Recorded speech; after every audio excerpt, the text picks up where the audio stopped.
सीधे रुख करेंगे देहरादून का, जहां पर आपके जो कैंडिडेट हैं सीएम के, वो प्रेस कॉन्फ्रेंस कर रहे हैं। सुनवा देते हैं आपको। कर्नल कोठियाल क्या कुछ कह रहे हैं, सुनवाते हैं। कोर्ट ने बोला कि आप मूल सुविधाएं प्रोवाइड करो, आप यकीन करो कि कहीं दोबारा कोरोना का अगर इफेक्ट आएगा तो चार धाम यात्रा कहीं उसमें चार धाम यात्रा कैटेलिस्ट का काम ना करे। जैसे कि कुंभ के टाइम पे इतनी ज़्यादा डेथ हुई क्योंकि सरकार ने कुंभ में जो कंट्रोल होते हैं वो नहीं कर पाई। आज सरकार के पास सारे तंत्र हैं, सरकार के पास में पूरा हेल्थ डिपार्टमेंट है, सरकार के पास में लॉ एंड ऑर्डर के लिए पुलिस डिपार्टमेंट है, सरकार के पास में ट्रांसपोर्टेशन के लिए, पब्लिक ट्रांसपोर्टेशन के लिए सारे डिपार्टमेंट्स हैं, सरकार के पास में चेक करने के लिए गवर्नमेंट के अलग अलग जो छोटे छोटे महकमे हैं वो सारे हैं।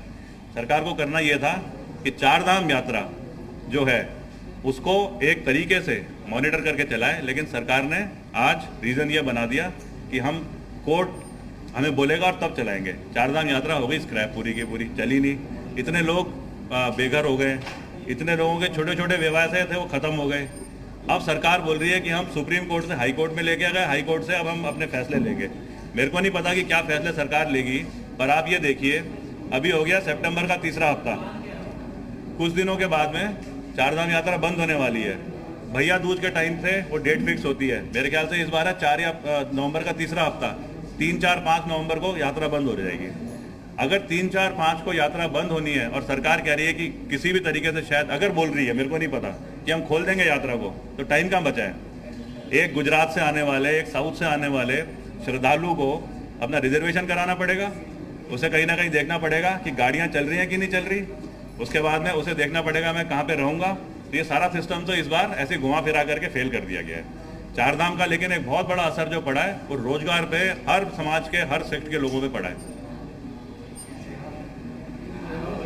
एक सवाल और है, इसी से जुड़ा हुआ, जो आपने वेबसाइट को लॉन्च किया है, जो पब्लिक ने इसमें एडवाइस आई थी उसको शामिल करेंगे, और आपको जो पूरा प्लान है उसमें क्या क्या है वो थोड़ा सा बिंदु बता दीजिए, क्या आप लोगों ने सोच रखा है? देखिए यहाँ पे ना चीज़ें एग्जिस्ट कर रही है, लेकिन जैसे बोलते हैं ना ऑर्गेनाइज सेक्टर, एक ऑर्गेनाइज सेक्टर के तहत नहीं कर रही है। अगर मैं बोलूँ कि पांडवों की यात्रा यहाँ पे चलती हैं, पांडवों के वो रास्ते बने हुए हैं कि किस रूट से पांडव गए थे। एक पर्वत है, उसे बोलते हैं सतोपंथ। सतोपंथ में क्लाइंबिंग के लिए भी है, मतलब एडवेंचर टूरिज्म है। लेकिन जब इंसान को पता चले कि ये सतोपंथ अगर आप बद्रीनाथ की तरफ से चढ़ते हो तो एक जगह पड़ती है, उसे बोलते हैं स्वर्ग रोहिणी, सतोपंथ ग्लेशियर के ऊपर, और अगर आप स्वर्ग रोहिणी से ऊपर चढ़ रहे हो तो ये वो वाले पुराने पावन रास्ते हैं जिससे कि पांडव जब स्वर्ग जा रहे थे तो उनका जाने का पूरा जो हमारे पुराने ग्रंथों में जिसकी व्याख्या करी गई है, उसी सतोपंथ को चढ़ने के लिए, क्योंकि पांडु ये अपना जो जिस रास्ते से पांडव गए थे वहाँ से नहीं जाना चाहिए, तो सतोपंथ का ना ऑल्टरनेट रूट है। वो ऑल्टरनेट रूट है चतुरंगी ग्लेशियर से, गंगोत्री साइड से, और जब गंगोत्री साइड से आप चढ़ते हो और टॉप में पहुंचने से 120 मीटर नीचे